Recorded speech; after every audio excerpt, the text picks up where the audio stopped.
天来的呀，一个是 SG 的首席技术官，一个是运营部总监，让我一个没有任何职位的小兵跟他们谈，你说这算什么事儿啊？多积攒点经验也是好的。职场的核心铁律是晋升，没有晋升就没有积累，做再多事情也都是原地踏步。这是私人通话，请你尊重别人的隐私。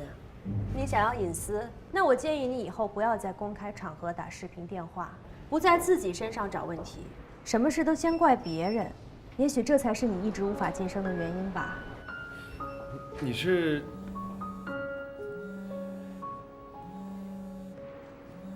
男朋友还是老公？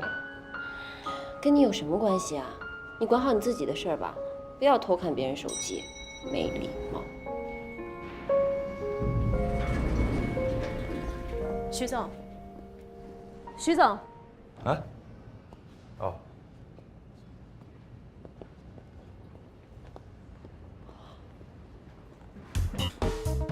徐总 ，SG 的徐总。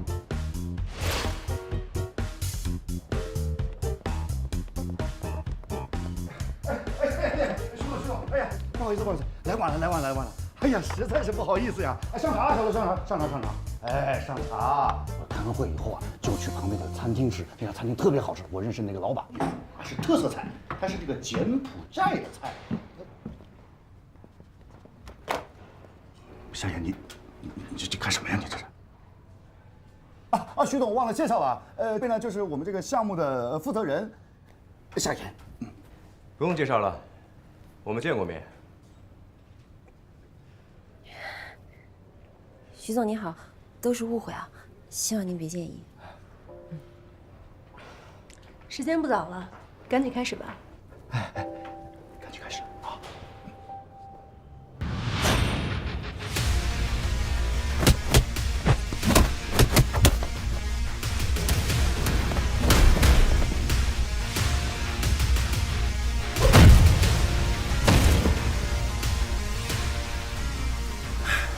还不错，今儿就到这儿吧。谢谢教练。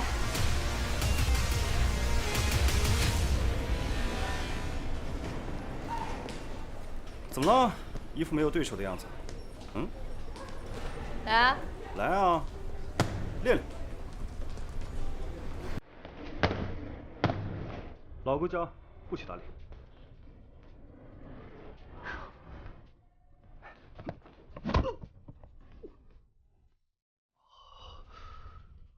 不是说好了不打脸吗？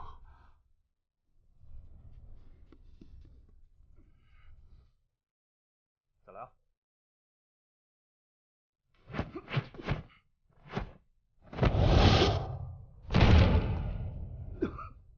开打了！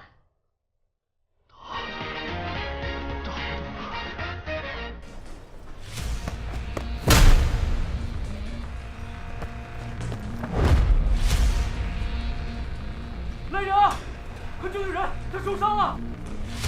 怎么了？没事吧，好的啊。我是医生，什么情况？你现在感觉怎么样？哪里不舒服？大家后退，让出空间，打120，快！没有明显外伤。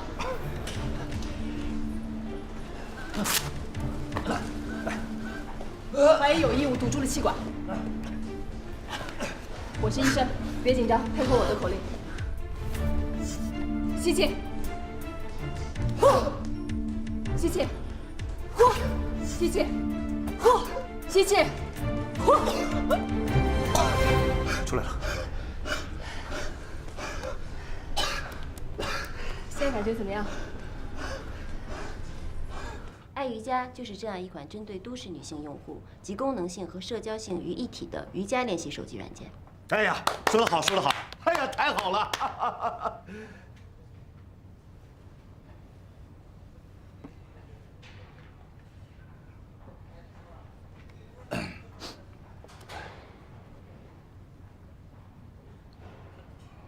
徐总，您这边还有什么问题？我可以尽力解答。按照这个速度一直稳定增长下去的话，什么时候能到100万级？什么时候能到1000万级？你是有做过特别的调研，还是凭着你自以为是的判断？大概这不是一个疑问句。徐总，根据以往经验，夏小姐知不知道现在市场上和你们爱瑜伽定位相似、量级相当的 APP 有多少？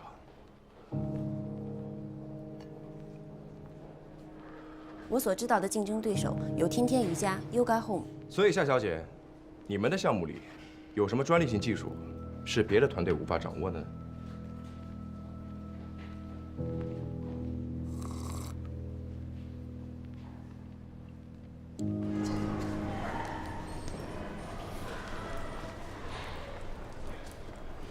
这要得说是心有灵犀，还得是咱们俩，真默契，天作之合。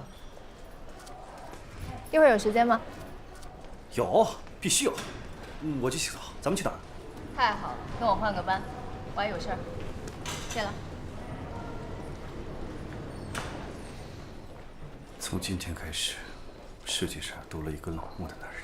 没错，光我们的竞争对手，就瑜伽类的就不止2、3个，还不包括减肥操、舞蹈、普拉提，当然还有一些综合类的健身 App。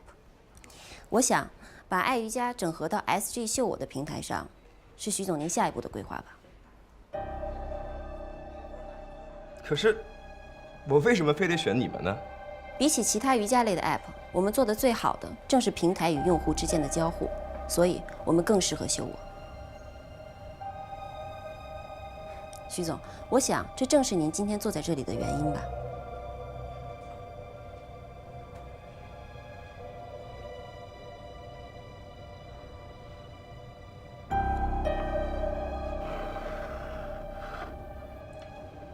双爷，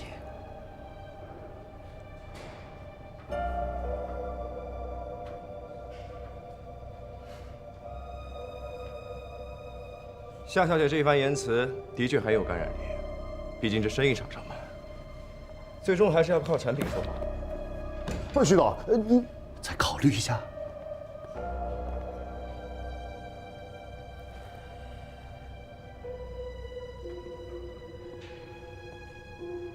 爱瑜伽虽然仍有瑕疵，但尚在可接受的范围内。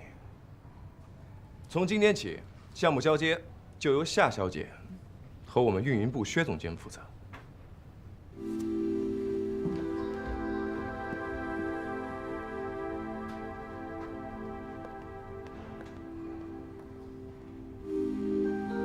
你回去吧，我不跟你谈。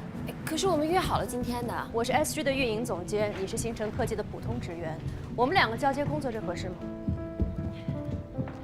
确实不合适，但是我们星辰运营部总监的位置已经空缺了很久了，总监的工作也都是由我代理的，所以你们星辰这样的小公司做事情不规范，我是知道的。你们平时什么样跟我没有关系，我也管不着。但现在既然跟 SG 合作了，就应该有合作伙伴的样子。等你拿到正式头衔再来找我谈吧。可是薛总监那边好像不太配合，所以进度一直在被耽搁。怎么了？你得罪他了？哪能啊！我巴结他还来不及呢。小夏呀，这我就不得不说你2句了。你说你吧，平时吧看着脑子挺灵活的呀，怎么现在一根筋呢？你又不是不知道，这个爱瑜伽这个项目，最终能够收购的拍板的，是那个薛总监吗？啊，当然不是啦。你就算拿他没办法，你再想想别的办法嘛。啊？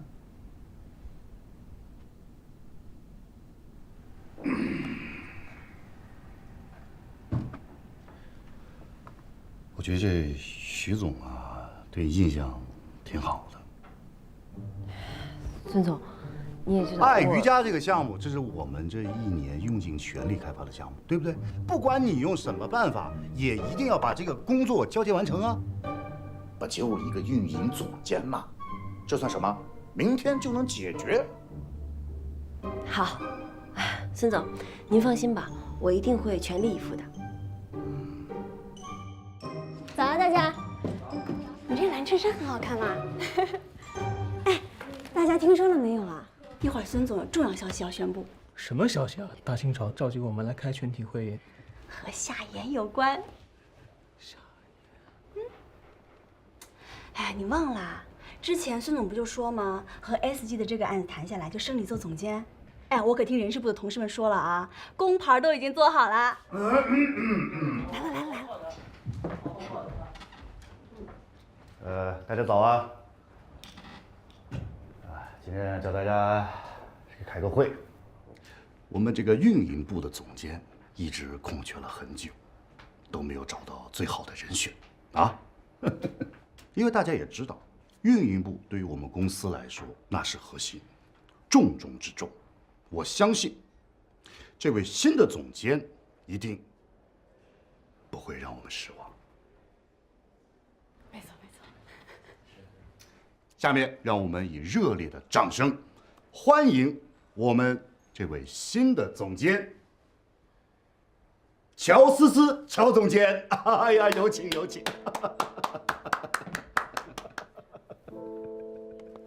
哎呀，有请有请有请。哎呀，真的是，哎呀，你看我太激动了，我太激动了。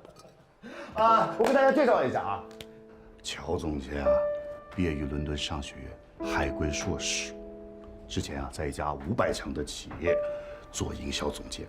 大家也知道，我们公司最近就要转型拓展金融科技业务，我相信思思，乔总监在这个方面的知识和经验，那是相当的丰富啊！我们要多向他学习。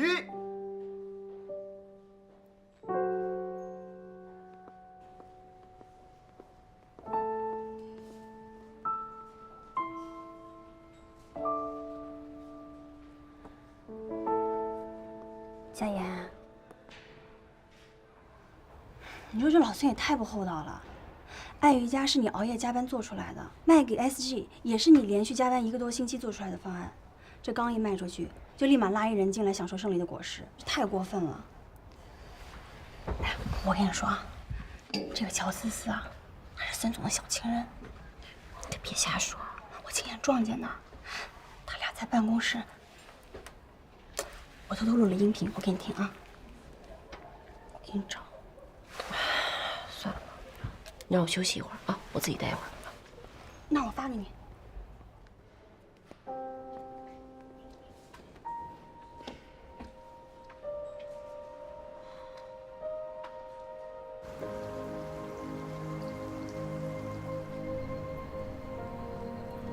要不是我想多攒点钱，今天我就去跟老孙说我不伺候了。小财迷，我这不是想赶紧跟你过上幸福的小日子吗？本来答应好的升职加薪，这下全泡汤了，手上的项目又被一个一个的抢走，别提多心寒。要是真的不开心的话，就辞了吧。星辰也不是什么大公司，以你的能力、你的才华，去那些大公司，还不被他们当块宝一样供着呀？我再想想吧。不过我可真没想到啊，那老孙他老婆陪着孩子在国外上大学呢。他前脚刚给老婆打完电话说：“哎，你辛苦了。”后脚就把那个小情人安排进公司了。你说这两副嘴脸，真挺恐怖的。哎，你们男人是不是都学过伪装术啊？怎么了？没事儿，撞到箱子了。你小心点儿。啊，不是所有男人都那样，你也不要多想啊。我知道，这不是前脚有个刘一鸣，后脚又来了个老孙吗？怎么，难不成还怀疑我？喂，我们都异地那么多年了，我还能怀疑你呀？对了，你工作交接都完成的怎么样了？快了，再过几天我就可以飞到你身边了，到时候别嫌我粘人哦。你都为我转战新州了，我感动还来不及呢。到时候啊，你就尽情的黏我吧，让我体会一下被男朋友黏住的滋味，无法自拔。夏言，我听说你因为方案的事去找孙总了。哦，之前交上去的方案名字被数错了，所以我过去问了一下。这事儿我就得多说你2句了。我们是一个团队的，这方案的思路和想法是开会的时候我提出来，大家一起补充的。你呢，花了些心思把它整理出来，的确是很辛苦。但是这样揽功的心思可不应该有啊！我一直很欣赏你，不然也不能把这么重要的工作交给你啊。我们公司的企业文化聪明的，非常的，这次怎么会有这样的想法？就是非常的柔软。是不是有人故意挑拨了什么呀？要不这样，你也别整理方案了，把这些材料处理一下。他们慢慢就会柔软的。这些文件交给实习生来做就行了。下班之前交给我。哎，行了，我送你啊。不用了啊。小夏不是在吗？哦，哎，小夏，哎，来，送点石头。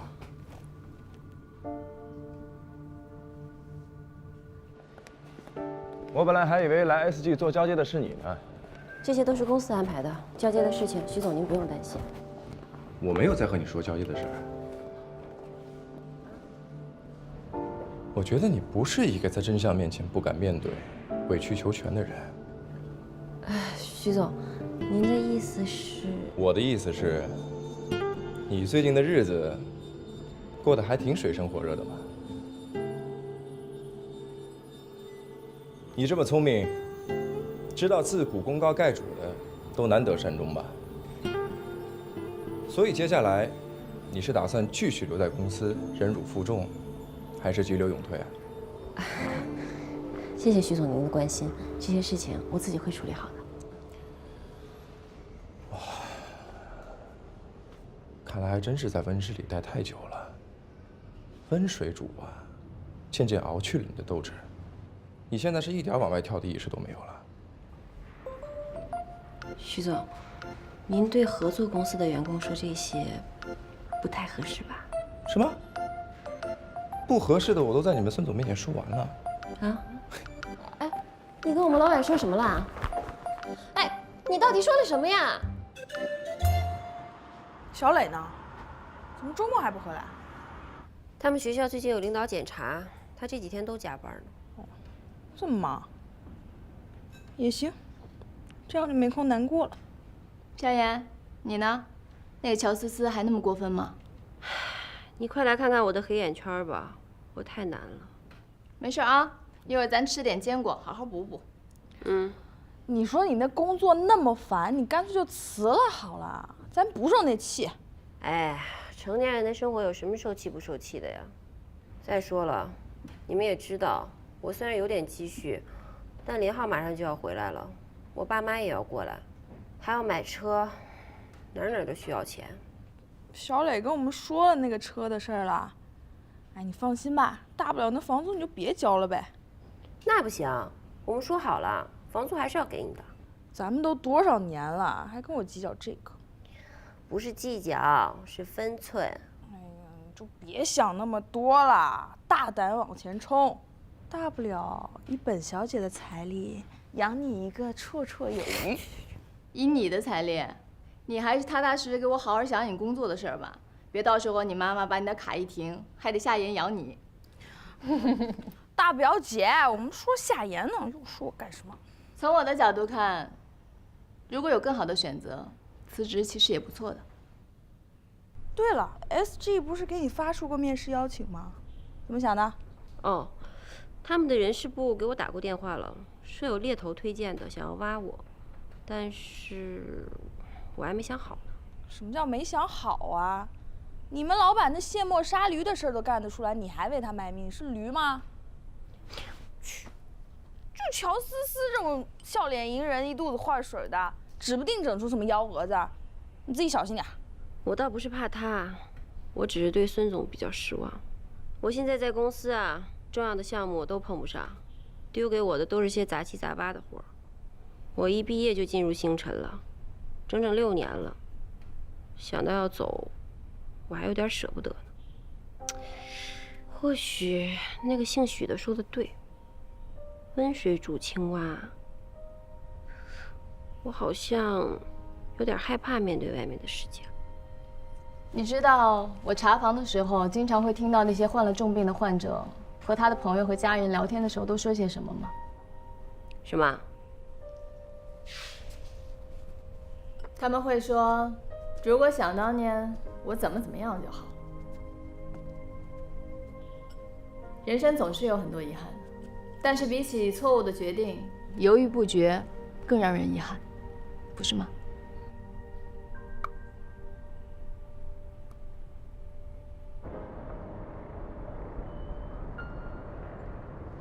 这是乔总监这几天给我安排的工作，我都做完了。孙总，我要辞职。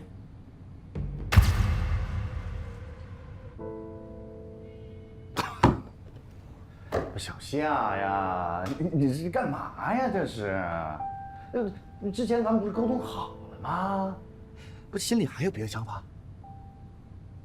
年轻人格局要大一点，要用发展的眼光来看问题吗？这样，咱不等这个 SG 全款结下来，爱瑜伽一旦交接结束，我就给你发奖金，下一个季度给你涨工资。东京奥运会一完，你就当总监，不走了吧？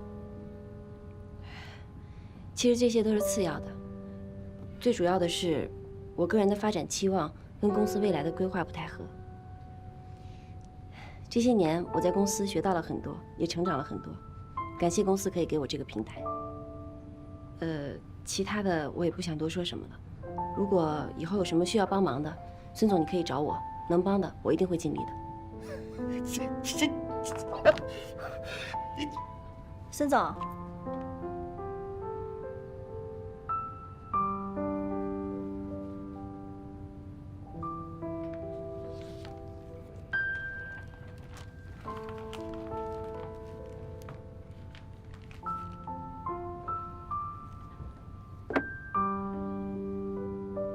小夏，你先回去。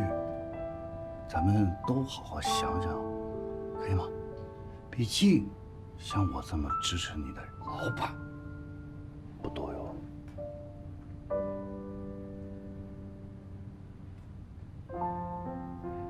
等，我送你，我送你。啊，稍等。哎呀，对，来，拿着。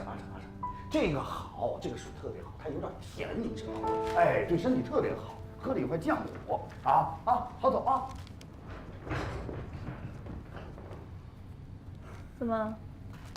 他不干了？我真的想不到，怎么就来这一出？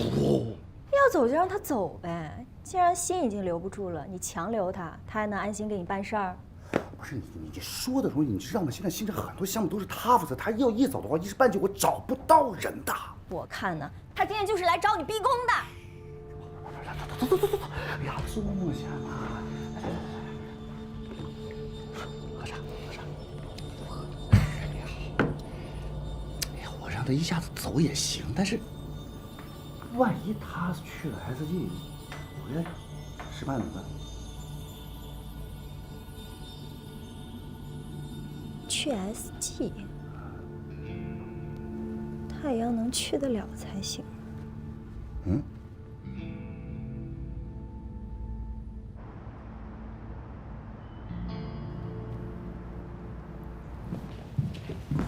徐总，给你介绍一下，这位就是我们 SG 收购这次项目的徐总。徐总你好，我是星辰运营部总监乔思思，负责这次爱瑜伽交接工作。爱瑜伽项目负责人不是夏言吗？这项目交接到一半了，负责人说换就换，你们星辰是不是太不专业了？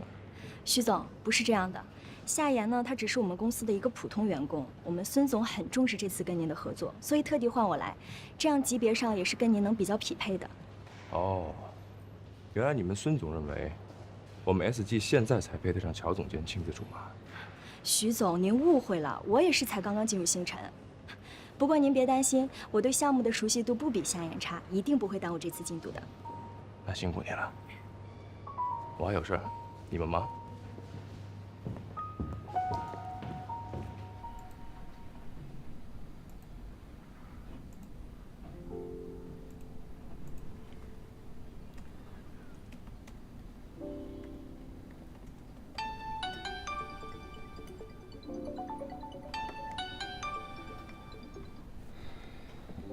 喂，小太阳，需要能量吗？需要，我现在特别需要，极其需要。怎么了？我今天去跟老孙提辞职了。啊，他怎么说？他能说什么？还在拿遥遥无期的升职加薪挽留我呗。可我真不想留下。不留就不留，你也别着急。我在北京3年，好歹还有些积蓄，虽然不多，但也能够应付一阵子。实在不行，家长晚点再见嘛。等你准备好了。那怎么行？我们都计划好了的。我这辈子都是你的人了，跑都跑不了。早一天晚一点没什么区别。我是不想你因为工作事情压力太大。我这边已经放心吧。时间也不早了，你早点休息。晚安。爱你。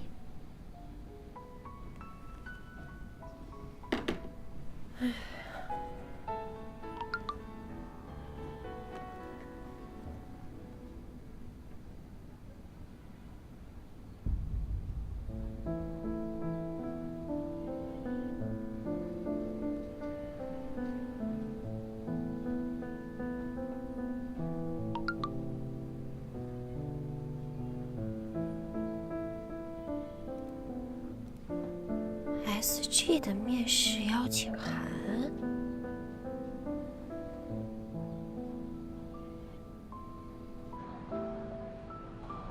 从运营的角度来评价一下秀我吧。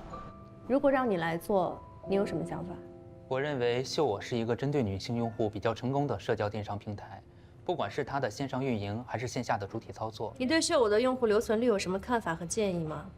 留存率……好了，你的情况我们已经了解了。好吧，谢谢。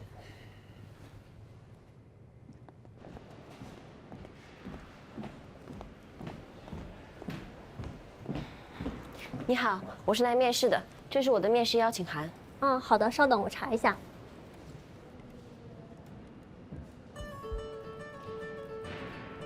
夏言是吧？对。好。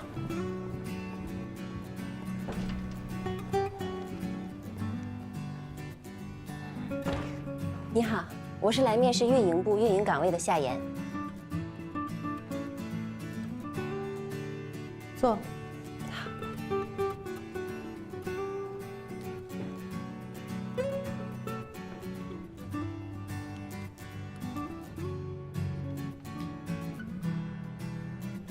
为什么想来 SG？ 基于了解，也基于挑战。SG 目前主推以女性用户为主体的项目，这和我之前工作负责的项目有所重合，也是我一直比较感兴趣的领域。当然了，作为新州地标性的互联网公司 ，SG 是每一个运营都想来的地方。我已经从业6年，我认为我做好准备了。年轻人还是不要盲目自信的好。从运营的角度评价一下秀我吧。秀我和其他电商比起来，对用户的划分更为准确，这对推广运维来说有利有弊。好处在于用户具备共性标签，省去了前期推广时对用户的筛选，但同时也为秀我后期的维护增加了难度。不行不行，真的不行，他不符合我的要求，你跟他去打个招呼，也对不住他了。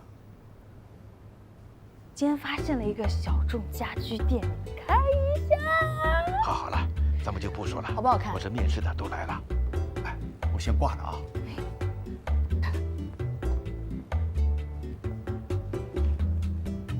这个就稍微有那么一点尖了。小姑娘，来啦。您是老板？是啊。啊，你们店的风格我挺喜欢的，简约而不简单。审美不错，啊，品味也行，啊，不错不错。哎，咱们这儿最大的优势就是上班时间自由。上班时间自由，销售额就是话语权。主要是做什么呀？平时在店里跟我一起负责导购，要是不嫌累的话，也可以出去跑跑业务。你有过销售经验吗？销售？你不是来面试的？哦，不好意思，我还以为你是来面试的呢。哎，您等一下，我决定来这上班了，就你家了。你不是来买东西的吗？我现在改变想法了，不行吗？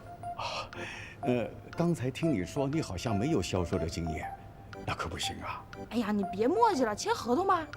我还没同意呢，怎么你就决定了，还签合同？那您有什么不满意我的吗？你外形是不错，可是我还是觉得你不太适合这份工作。做销售，首先要会察言观色，然后要放低姿态。像你这种高调，我走了。没什么，待会儿还有个面试的要来，你呢？我先考虑考虑。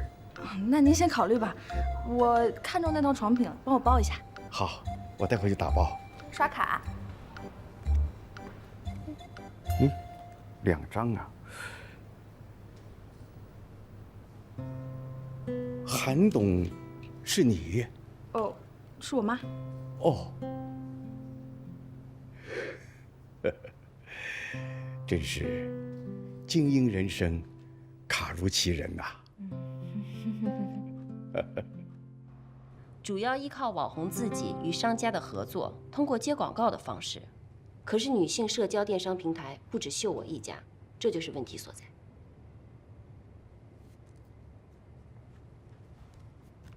你的情况我们已经了解了，有什么结果我们会尽快通知你的。谢谢。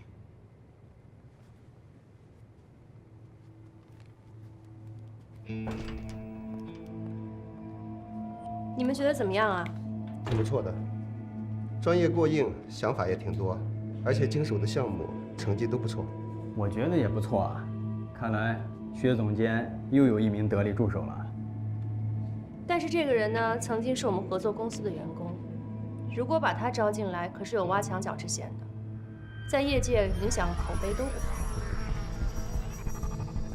他的面试邀请是谁发的？好像是徐总亲自让人事部发的。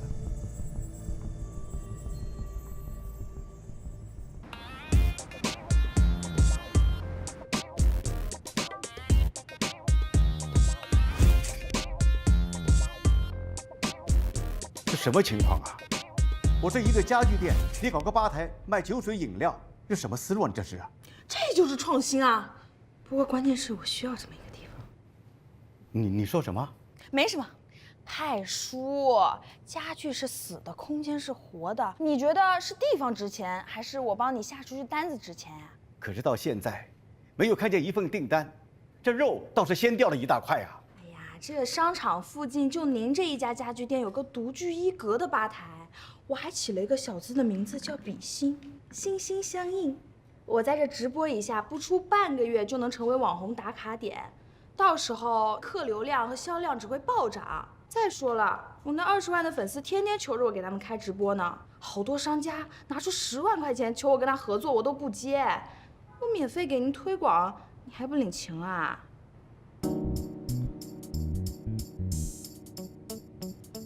3个月，我给你3个月的时间。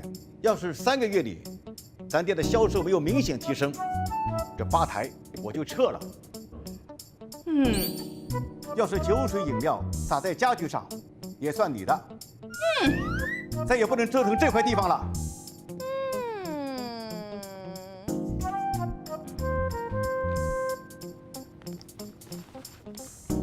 根据图纸。 这儿还有个架子，这是等价访谈的几个基本要点，就我们最近收购的几个应用谈一下公司未来的发展规划。像这几个问题，就交给你来回答吧。徐总，你怎么来了？薛总监，人事部没通知你吗？我就是接到了通知才过来的。我通过了贵公司的前2轮面试，评分都很高，自认为3面也不错，却被薛总监给淘汰了。所以我想过来问一下。 我到底是哪里不足？日后我也好有所提升。他被淘汰了。对，面试结束之后，我向清晨的乔总监确认过，他说夏小姐是因为无法胜任运营部的工作而被辞退的。辞退？怎么会是辞退呢 ？SG 一向用人谨慎，档案上有不良记录的人，通常首面就会被淘汰。你之所以能通过2轮面试，只是因为星辰那边的档案更新速度太慢了。 我明明是自己主动离职的。关于这一点，我不能只听信你的一面之词，除非你能给到我有效的离职证明。徐总，我的决定没有问题吧？从程序上说，确实没错。程序，我之前在星辰的工作成果，你们2位也都看到了。至于乔总监为什么那么说，薛总监你应该心知肚明。难道程序真的比真相还要重要吗？当然不是，重要的是结果。如果真如你所说，你是被人陷害的，那也只说明你这几年的人事关系处理得非常失败，自我保护意识不足。以后你要学会看人。薛总监说的没错，任何的空话都没有意义，重要的是如何让星辰收回他们的诬陷，把辞退记录消除。如果星辰可以消除我的辞退记录，你们2个是不是就愿意给我一个公平的机会？当然。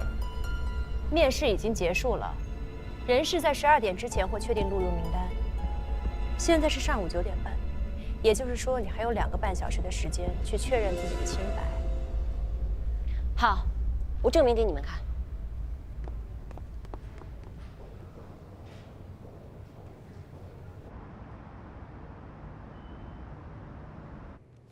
这是我打印好的离职证明，证明我在星辰的这些年没有任何过失，是主动辞职。请签字盖章。本来以为用不到这个的，没想到还是走到了这一步。那我们就白纸黑字的写清楚。怎么？他们给你写成被辞退了呀？哎，我真的是不知道这底下的人是怎么办事儿的。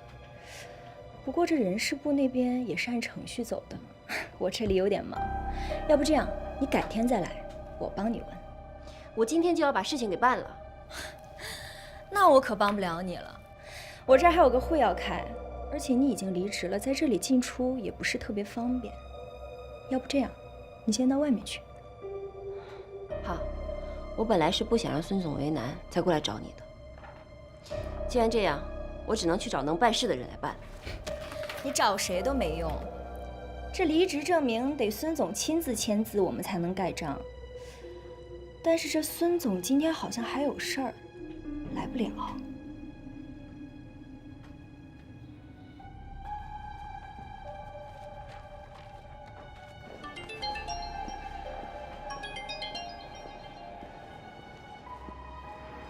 哎，今天不准来公司，谁的电话都不要接。无法接通。孙总，孙总，孙总，孙总。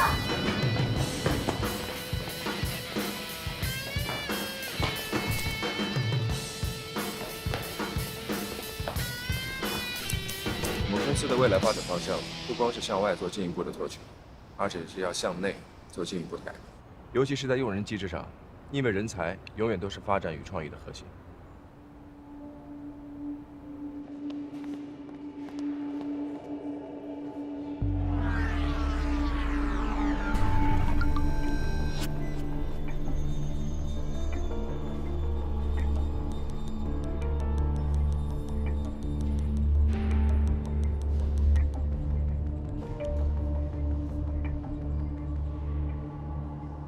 我们呢会推陈出新，也会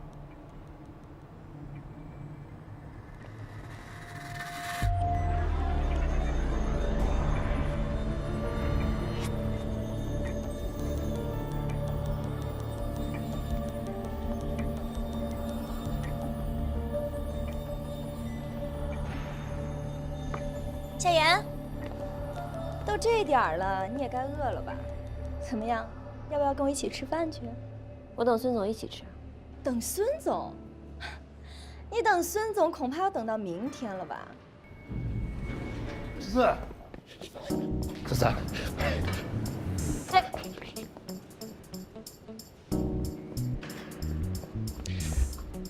徐总呢？我怎么知道？我就知道，如果是徐总过来，孙总就算有再忙的会，也还是要赶过来的。刚才那个电话，不是徐总助理打的吗？打电话的是我的闺蜜。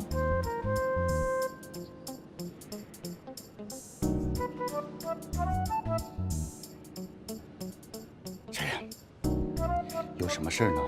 现在就去办公室慢慢说。钱。今天我们就先说到这儿吧。徐总，我们还有很多重要的问题没有谈。我们继续吧。孙总，我记得当天就是在这间办公室，我亲口向您提的辞职，怎么现在变成我被星辰辞退了呢？我在这里进进出出了6年，从来没有想过会被人从这里赶出去，更没有想到为了一张简单的离职证明变得这么困难。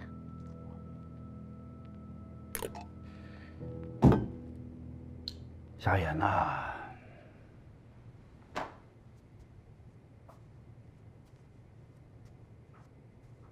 我呢一直还是很器重你的，很上进，很精明，为公司也创造了很多的价值。但是，就在你离职的这前1个月，你因为个人的情绪，导致你工作上极大的失误，好几个项目因此都耽误了，你知道吗？孙总，那您具体能说明一下是哪几个项目被耽误了吗？您要是理不清楚的话，我们就去申请劳动仲裁。如果是因为我给公司造成了损失，我愿意赔偿。这个，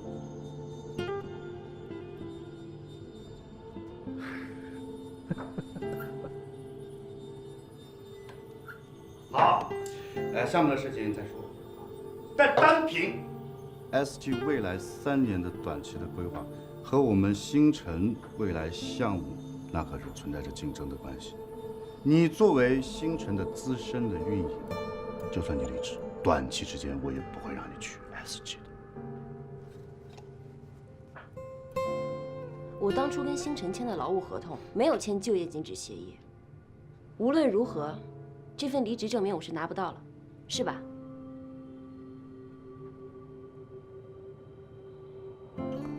好，那我们就走法律的途径，并把这件事情公之于众。亲爱的，你太坏了！昨天晚上你折腾的那么……放心吧，这是我第1次听，也是最后一次。过会儿我就删除。原本我刚刚生气的时候，想过要拿这件事情来报复你，但是后来我想明白了，没有必要拿别人的为难来降低自己的品格。孙总，咱们劳动局见。哎，等一下，等一下，等一下。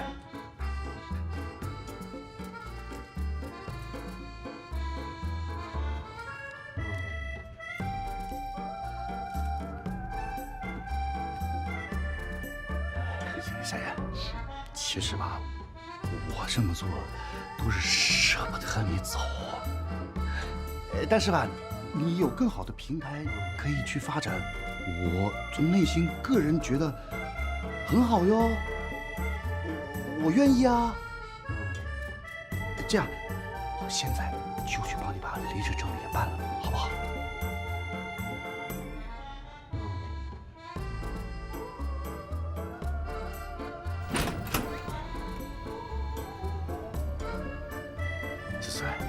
子思，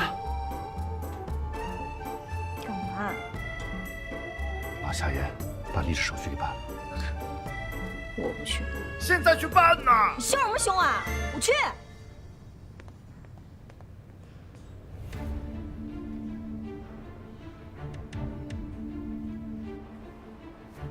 徐总再见。好，谢谢你。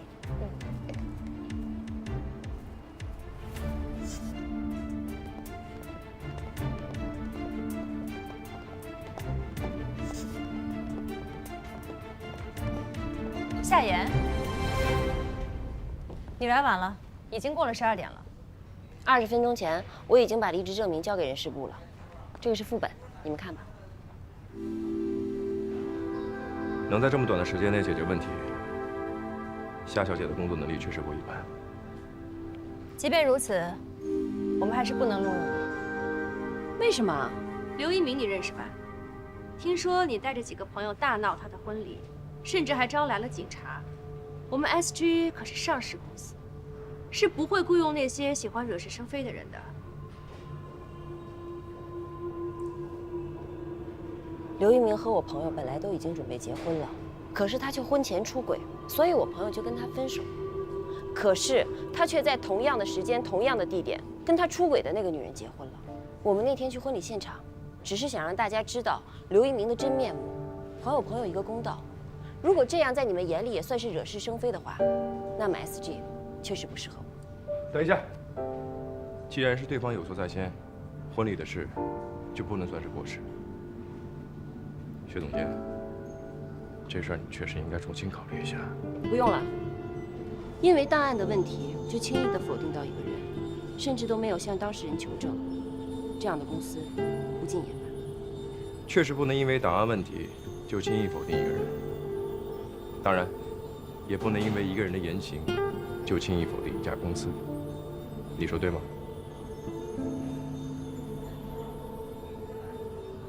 月薪2万，15薪，3个月试用期，下周1入职。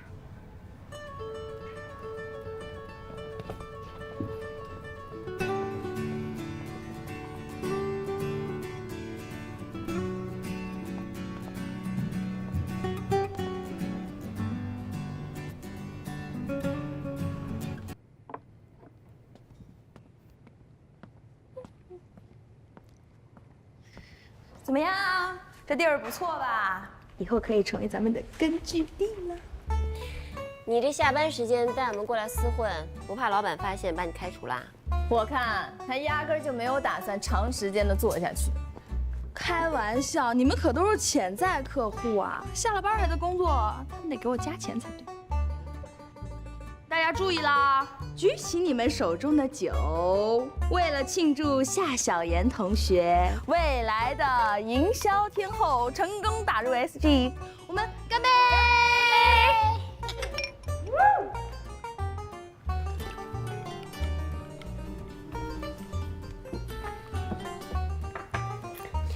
喂，林先生。亲爱的林夫人，打扰你们庆祝没？明天的档期排出来了吗？放心吧，时间我都留好了，保证啊，你明天一出机场，第一个就能看见我。我要给你一个大大的拥抱。那明天见。真想一眨眼就到了明天呀。那明天见。拜拜。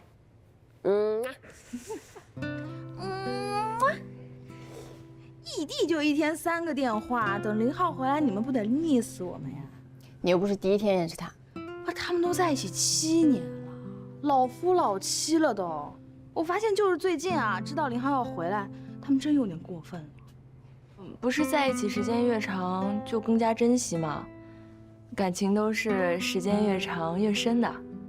拉倒吧，时间一长，你们刚在一起时候的情人滤镜就会自动脱落，你眼里只会看到对方越来越多的缺点，多到让你怀疑自己当初是不是瞎了眼，怎么能看上这么一个玩意儿，或者是被人下蛊了。你们俩对感情是不一样的，他跟林浩呢就是小火慢炖，越炖越香。你呢就烈火爆炒，香得快，但是火一灭，凉了。那大表姐呢？大表姐是生鲜刺身，油盐不进啊。大表姐你都敢调侃，不要命了你？我说的是实话，你们想想，大表姐有时候那些冷静啊、理智啊，让我都感觉害怕，更不要说那些普遍有大男子主义、试图在爱情中体现自己掌控欲的臭男人们。那是大表姐太优秀了。好了好了，言归正传，林浩回来还是值得庆祝的，姨父姨妈总算可以放心了。那我们就祝夏小妍同学和林浩学长可以重新团聚啦！祝夏小妍离爱情的坟墓又进一步。爱情跟事业我全都要，干！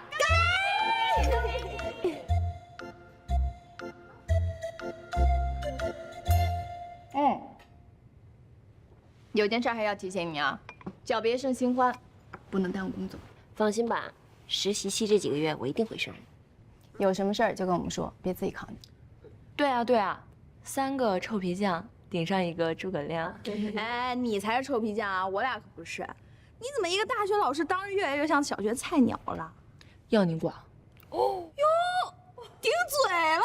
哎，顶嘴了！我错了，喂，你这是不是臭人啊？我小磊。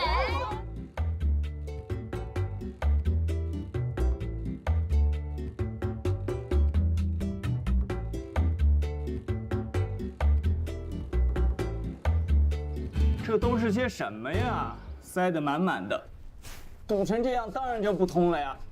你们怎么弄的呀？就是平时洗个水果啊，掉点水果皮什么的。这也就是你们平时还用着，要是不过水儿，到了夏天这味儿反上来，得熏死人。哎呀，到时候买个下水槽搅碎机就好了。哎，就那个火星人集成水槽就挺好的。虽然你家林先生对生活品质有要求，但我还是觉得，这有些钱还是花在该花的地方。以后家里洗衣做饭、擦地洗碗，都包在我身上。那你岂不是一个全能老公啦？你不喜欢吗？我是怕我的老公太辛苦啊。这有什么辛苦？有我在，以后家里所有事都由我来干。那我做什么？你就负责享受生活，负责检验你未来老公的事业成果，负责给你老公的表现打分。以后在老公面前，你要做一个什么都不会的小傻子、小公主。好吧，那小公主现在要去做饭了。小王子想吃什么？又忘记了？好啦，那你去做吧。今天时间有点仓促，油焖虾下次再做。我给你做点简单的吧。那我给你下面条去。我不想吃面条。我可是会做好几种卤的。可是我今天就是不想吃面条。哦，原来我们家小公主今天不饿，可是我饿了，我要准备吃小公主了。别闹，你今天坐了一天车了，多累呀！不累。那你先去洗澡，换洗的衣服我都准备好了。那等我3分钟，我一定白白的出现在你面前。哎，小磊，他什么时候回来？他说今天晚上有事儿，就不回来了。懂事儿。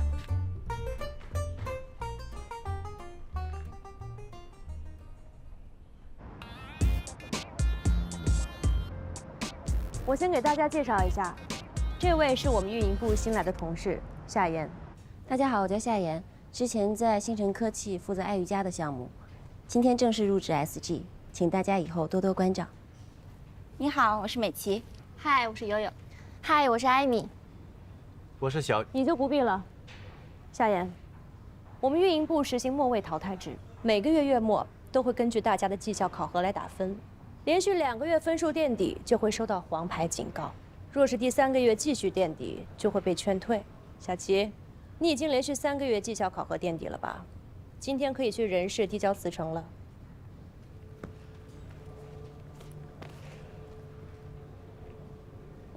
我们 SG 就是这样的一个企业 ，Drive for results， 一切以结果说话。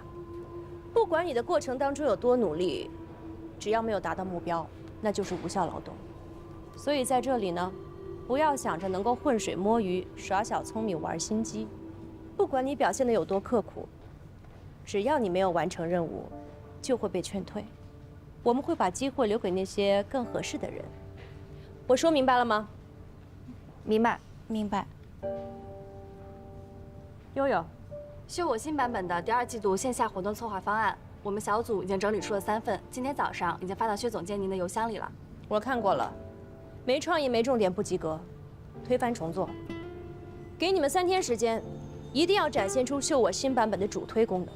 信息安全精英论坛线下活动场地已经谈好了，活动文案和物料设计也已经准备好了，邀请的媒体名单也已经列出来。只是什么？我说没说过工作会上不要只谈成绩，有问题先说问题。因为还有几个嘉宾没有邀请到位，所以物料暂时还没有办法制作，宣传通稿也在等最终确定的嘉宾名单。邀请嘉宾的工作之前是小齐在做吗？是。你能行吗？没问题。论坛下个月必须按期举行，所有的嘉宾名单这个星期必须交到我的手上。你就坐小齐的位置，试用期3个月，你的时间不多了，抓紧机会吧。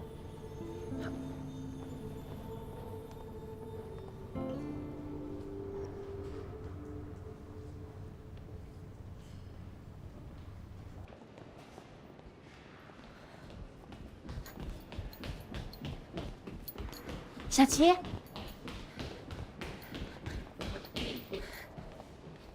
我之前合作过一家广告公司，待遇还不错，我觉得挺适合你的。你有时间可以去试一下。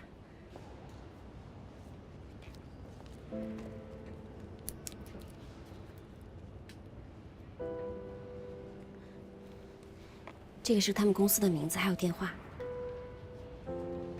谢谢你。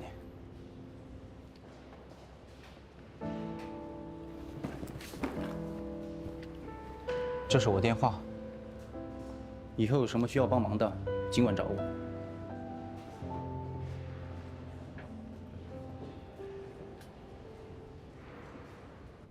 你到底有没有把我这个老板放在眼里呀？啊，要是喝醉了吐在沙发上、吐在床单上怎么办呢？你赔啊！我跟你说啊，这些都是真丝产品，你1个月的工资都不能抵的。不就是几瓶玉调酒吗？至于吗？再说这吧台离展示区那么远，我是喷泉吗？我能吐那么远？那真要是喝醉了，谁知道啊？咱能讲点道理，不无理取闹了吗？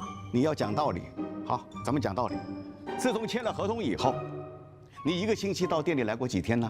你说？上班时间自由是不是您说的呀？那是啊，但自由也有个限度啊，要不然我花钱请你来干嘛？当招财猫供的啊？您要是觉得给工资给亏了，您可以不给，我卖出去一笔单子，给我提成好啦。你卖出去什么东西了？那你急什么呀？您当初要我来的时候可不热副嘴脸啊？您说过变脸吧？你看你什么态度？我还有事儿要找你算账呢。我可是看着监控的啊！关门以后，你带着那些不三不四到店里来，搞得一团糟，有吗？你说，如果你真有人脉带来大单，那我也没什么话好说。这吧台搭了10天半个月了吧？你一笔单都没下呀，净在瞎胡闹！怎么胡闹啦？您老是吃了陈年臭豆腐吧？还不三不四的人，还调监控，我还要告您窥探我隐私呢！拿来。什么？门卡。以后我自己开门锁门，不用你。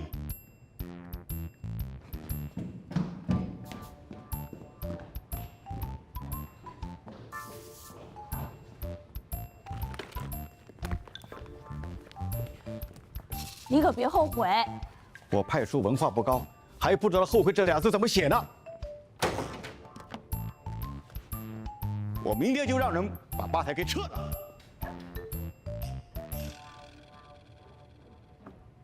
真正的 Queen 光自己打扮漂亮是不够的，家居也要光彩照人。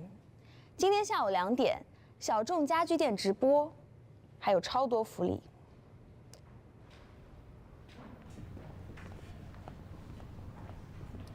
夏言，徐总好。入职第1天，这么忙？项目进度紧张，我得尽快熟悉。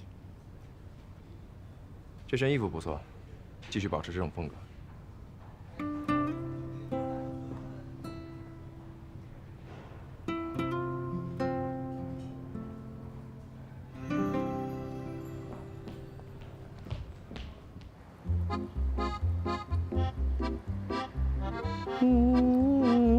此你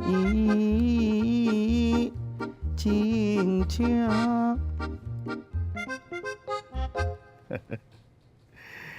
小闯啊，真没想到，你随便说2句就卖出去3套，而且是店里最贵的。直播卖货好处大了去了，绝对是大势所趋。今天啊，是我临时开直播，看的人少，要是提前预热一下，卖出去的可不止3套。哦，那你以后好好准备一下吧。直播卖货太累了，看我心情吧。这个，你拿着。干什么啊？开个玩笑，你还当真了？我现在已经有备用门卡了，这个你拿着。我经常看货进货的，不在店里，你拿着你方便。那可不行，万一店里丢东西啦，有人看了监控又要说带了不三不四的人来，怎么办呀？以后啊，你该下班下班，你朋友愿意来坐坐啊，我们随时欢迎。开门做生意嘛，就是图个人来人往。他们是朋友，也是潜在的客户啊。吧台都拆了，朋友来干嘛？谁说拆的？这花钱大的拆它干什么？又不拆啦？不拆了，给你留着。来，拿着，以后千万别跟我客气啊。见钱眼开。夏言，信息安全精英论坛的嘉宾名单和资料我都发你公司邮箱了，记得查收。好，加油。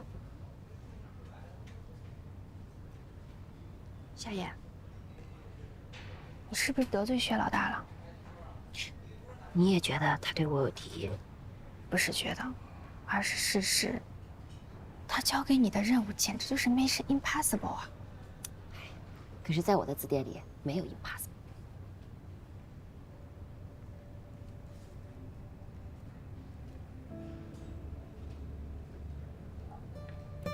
袁大海教授，刚才那个被劝退的小齐，就是卡在这个袁大海教授上的，2个多月都没能搞定，只能收拾东西回家了。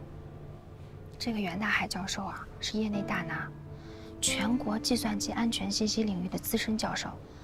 他来做主讲人，必然会提高这次活动的品质，所以上面就定下来非他不可。可是他拒绝了。小齐给他发了好多邮件和短信，他愣是不搭理。后来小齐直接跑到袁教授学校的办公室，直接被他叫来的保安轰出去了。僵持了2个月，愣是没跟袁教授说上10句话。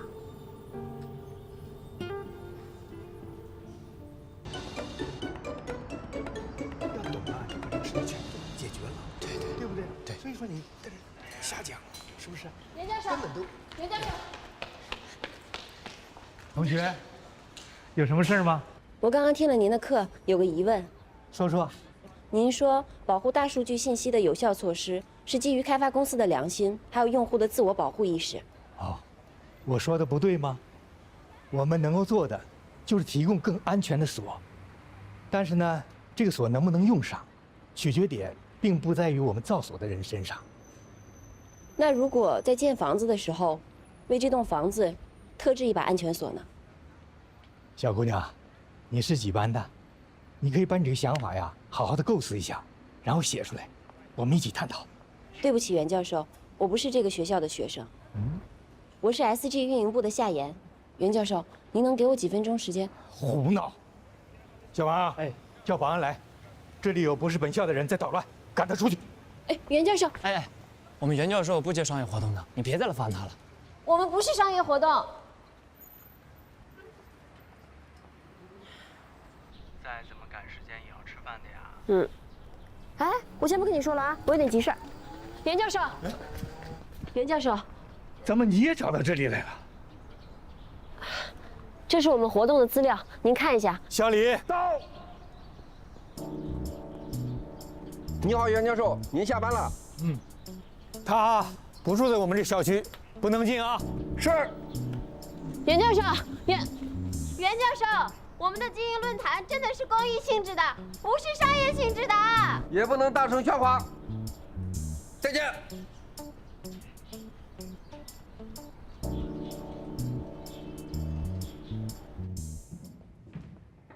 夏小妍同学，你这才去新公司几天啊，就累出黑眼圈了，小心未老先衰啊！喝杯果汁，补充一下维生素 C， 挽救一下你的皮肤吧。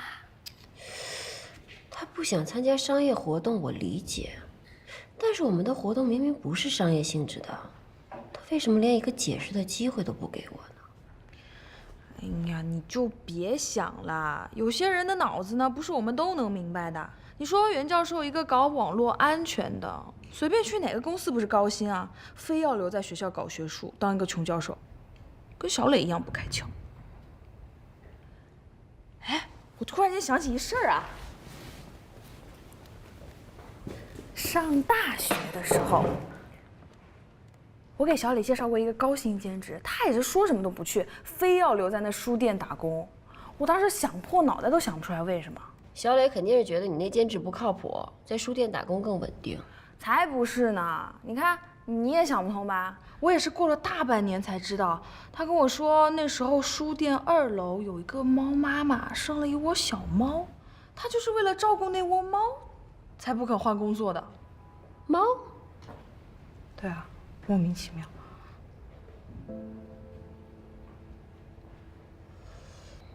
顽固的人都有坚守，有铠甲就有软肋。这个袁教授的软肋到底是什么呢？夏言，我叫你过来是来陪我聊天的，你就只知道忙工作。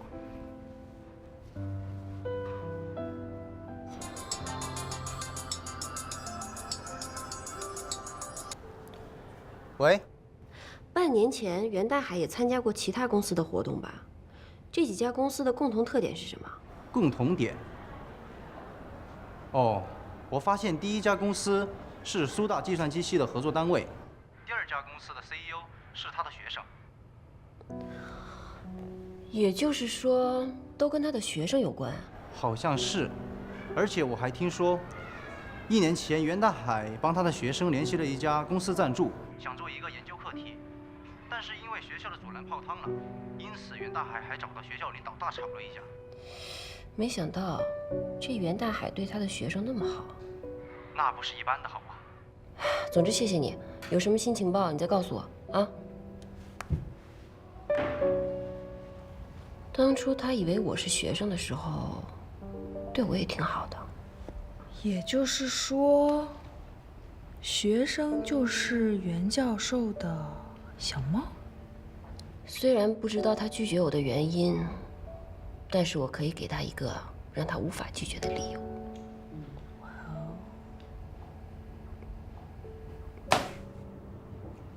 这什么？是校招实习生的策划案。校招实习生跟运营部有关系吗？自己的本职工作还没有做好，就替人事部讲方案。你要是对他们工作那么感兴趣，可以申请调离运营部啊。薛总监，我是为了安全论坛主讲嘉宾的事情做的这份方案。公司办事有章程，你的意思是以后每请一位嘉宾都要按照你的意愿来改变章程吗？可是方案不通过，出去。好。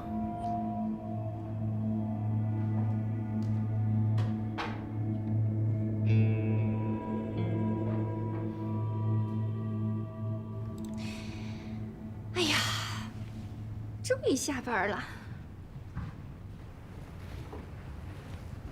今天什么日子？大家都不需要加班呢？夏言，你也忙完了？难得今天下班早，要不然咱俩一块吃火锅去？夏言，你有没有在听我说话呀？你在看什么呢？校招实习生方案，你要给人事部献策啊？唉，已经被否决了。我给财务部的方案也被否决了。哎呀，奖金真是不好赚的。什么奖金啊？你不知道吗？哦，对，你刚来啊，就接手了小齐的工作，你没参加新员工培训。咱们公司啊，有一个人才激励政策，所有的员工呢可以跨部门献策，一旦被采用就会有奖金。我已经想了很久了，我觉得跨部门，怎么献策啊？就很简单啊，就比如说你这个方案吧，你就可以用 OA 传给人事总监。艾米，你真的是我的大救星！你不是说被否决了吗？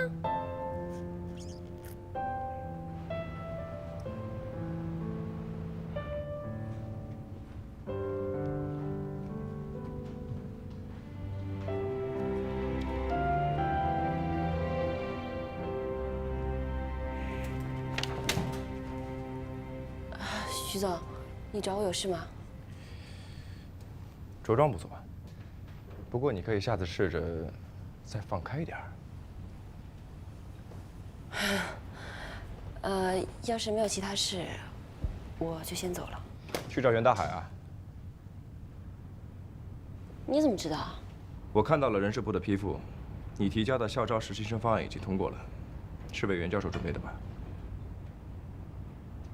切入点不错，能在这么短的时间内把袁教授捉摸透，并且知道他爱惜人才，还知道拿公司的政策为你所用，值得鼓励。谢谢徐总夸奖。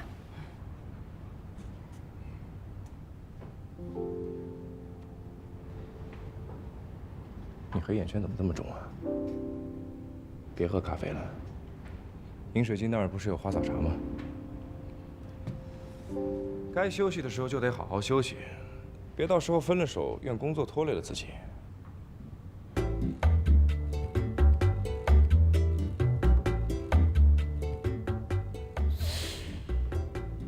哎，我也想跟你们一起吃，但我这都到家门口了，没有办法呀。对，我就在家楼下呢。你好啊，是不是？不是本小区业主不能进，我是这小区的呀。请刷卡。卡不是找不见了吗？你帮我看一下啊。摘下眼镜就能找得到。摘呀，摘呀，你倒是摘呀。再见。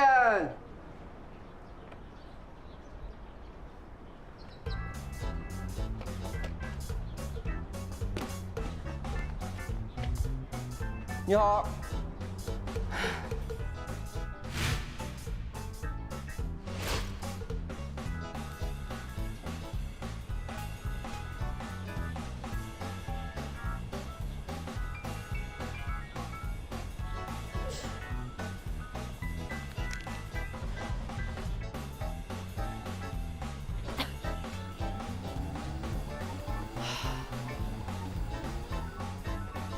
袁教授，袁教授，袁教授。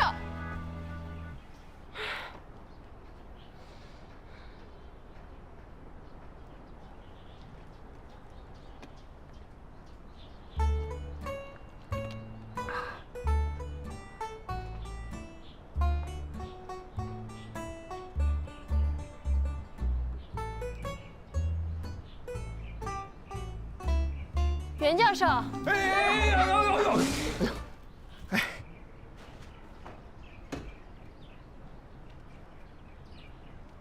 你没事吧？我的脚没事。袁教授，这有一份策划案，您看一下。为了帮资本家来忽悠人，值得这么拼吗？袁教授，您是一位老师，难道您不希望您的学生以后努力工作吗？我教的学生都是做技术的，跟你不一样，他们通过努力所得到的，都是真实的成果。他们努力的成果是产品，我们努力的成果是让产品被更多人认识。不必说了，你去医院看一下你的脚吧，医药费我来付。我的脚没事儿。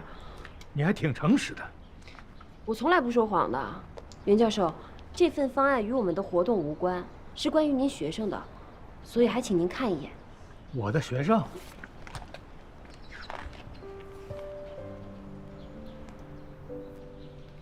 所以，你们想利用我的学生来跟我交易？不是的，您的学生都非常优秀，我们公司很需要他们。这份方案已经通过了公司的审批，不管您是否来参加我们的活动，都会执行的。你这就是活动策划？对，请您过目。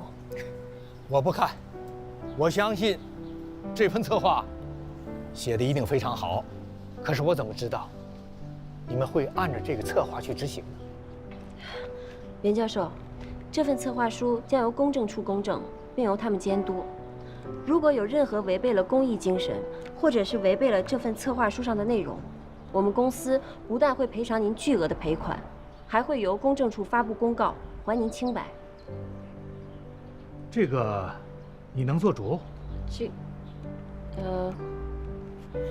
这个我倒是不能做主，但是我可以跟您保证，如果公司不答应这个要求，我一定不会再出现在你面前。这可是你说的啊。袁教授，那如果公司答应了，您是不是就可以来参加我们论坛了？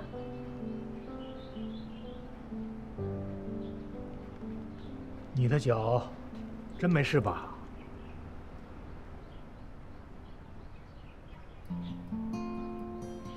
？Yes！谢谢你，谢谢袁教授。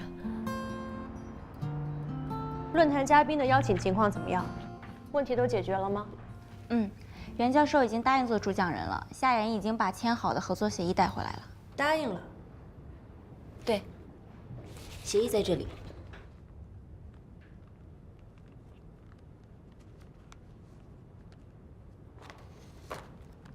校招实习生，谁给你的资格让你替公司做决定，用这个条件来做交易的？签这份协议之前，这份方案已经通过人事部的审批，还有备案了。人事部。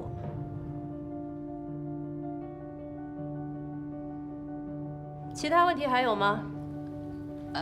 根据嘉宾的邀请情况，通稿和物流我们已经对外投放一部分了。前几天和总监您讨论过的关于秀我新版本第2季度的线下活动达人秀，我们已经在筹备当中了。这次不仅有线上作品的投票比赛，还有线下的培训活动，所以我们前期接触的部分网红，因为时间的关系都推掉了。还差多少？